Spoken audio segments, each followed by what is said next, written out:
婚姻就像两个并肩的树，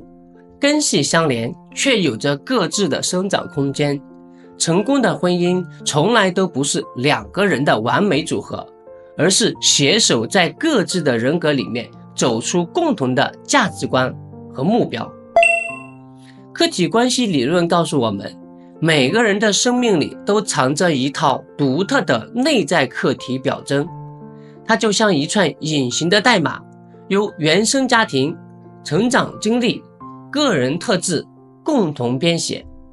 一旦形成便根深蒂固。当两个带着不同代码的人走进婚姻，差异就形成了无法回避的先天基因。就像有人吃饭必须要有热汤，有人偏爱冷菜，有人倒头就能入睡，有人觉得生活需要仪式感。这些差异无关对错，只是代码不同。自我决定论说，人对自主性的需求非常重要，就像左撇子天生习惯左手执笔，若被强行纠正，即便表面顺从，内心也会抵触。婚姻中的那些你应该怎么样的要求，本质上是在剥夺对方的自主感，表面上看是为了这个家更好，实际上是表达了你的想法是错误的，必须按照我说的做。好的婚姻是你有你的想法，我有我的想法，互相尊重，互相理解，互相让步。让步不代表我失去了自主性，而是我选择了尊重。依恋理论认为，婚姻的核心应该是提供安全的基地，一个既让人舒展自我，又能获得支撑的地方。真正的爱，从来都不是你必须和我一样，而是我知道你跟我不同，但是我依然选择站在你这一边。婚姻里的矛盾大多不是差异本身造成的，而是应对差异的方式出了问题。沟通永远是排在第一位的。婚姻中的很多争吵本质上是我的感受没有被看见。人们在冲突中真正需要的不是问题被解决，而是情绪被接纳。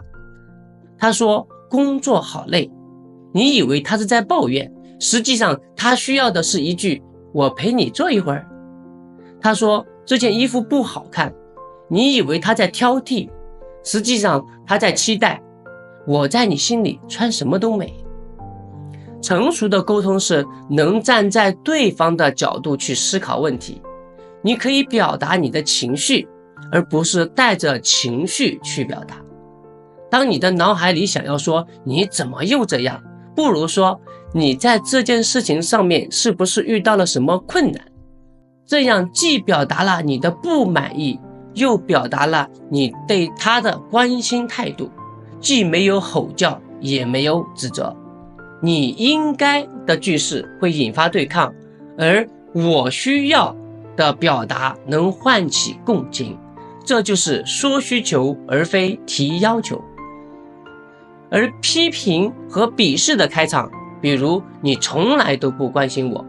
这样的表达只会破坏关系。我们对伴侣的不满，其实是对自己的不接纳。嫌对方拖延的人，可能藏着对自己急躁的焦虑；怪对方花钱的人，也许有着对自己吝啬的苛刻。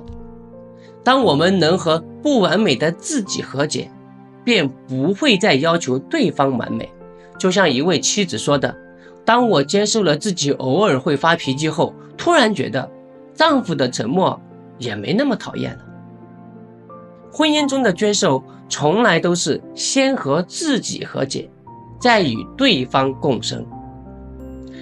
就像两棵并肩生长的树，根系在地下紧密相连，那是共同的价值观与目标。但这绝不意味着所有的想法都要一致，而是在核心方向上同频，在具体路径上包容差异。就像登山者的目标都是登顶，有人爱走陡峭的直线，有人爱绕风景好的弯路，尊重彼此的节奏。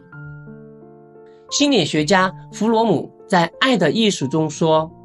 成熟的爱是我被爱，因为我爱，而不是我被爱，因为我值得。这种爱没有附加条件，不要求改变，就像大地接纳万物，无论是繁花还是野草，都能获得生长空间。完美的和谐的婚姻只是水中花井中月，带着差异前行才是常态。你不必改变，我不必将就，我们就这样带着所有的不同，就像乐队演奏，每个乐器都有自己的声音，正是这些不同的音色交织，才谱出动人的乐章。